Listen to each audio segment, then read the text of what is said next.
Hi, my name is Misty Adams. This is the introduction for oral communication, or my introduction for oral communication. I live in Bono. I've lived here for quite a while now. I am coming into BRTC as a freshman. Now at ASU, I'm considered a sophomore, but not all of my credits have changed over, so I've got to go check on that next time I'm on the campus and see what's going on there because I should be a sophomore, but I'm a freshman. My degree is going to be an associate's in applied science as of right now. I'm still trying to decide where I would like to go in the education field. I am leaning more towards the special education teacher.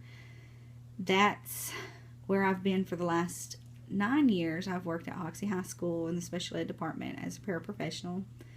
I really enjoy it, so that's probably where I'm leaning more towards right now. But prior to that, I was 2 years, I subbed, and so I subbed the general ed in elementary, junior high, and high school. I prefer myself the special ed. I enjoy the smaller based classrooms. You know, you can work more one on one with each child. You can see their process that they make. If they're not getting, what you're teaching, you can change up your teaching ways to better let each child understand, and you're able to do that though in smaller rooms. In general ed, you can't do that with 20 or 30 kids in class. I mean, you don't know if they're getting it or not until you've already graded their work. Where in special ed with the smaller classes, you can see that they're not getting it before their work is graded. But I enjoy just being more one on one and getting to know each child differently. I would like to further my education because as a paraprofessional in high school, I speak to all the kids, the general ed kids, the special ed kids, and each one I tell them how important it is to further your education. And I need to be practicing what I preach because a lot of the work that, I can do,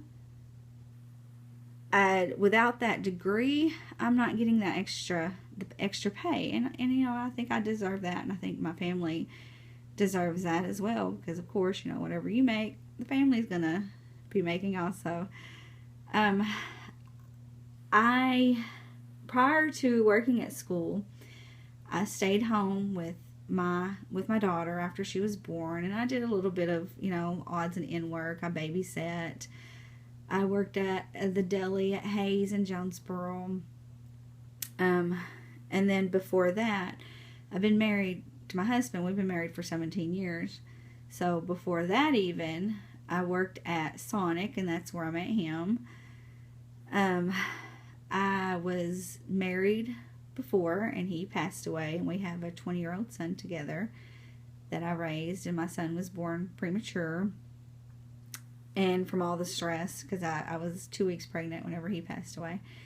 So he was born premature, and I stayed home with him in the day, and so then at nighttime I would work at Sonic as a car hop, and then that way my mom could babysit him.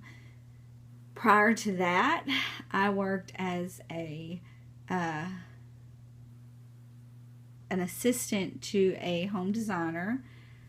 I worked at Penny's, fast food, but wherever I worked, I went into it with my all, and I gave it my all, and I did my job well, I believe, and I believe I'm doing my job well with the education, and I'm older now, and I would like to be able to make a little bit more money, and so that's definitely why my choice is to come back to school, because when you do not have a degree, it's hard. It's hard to find jobs. You work all these little jobs, all these odds and ends just to make it.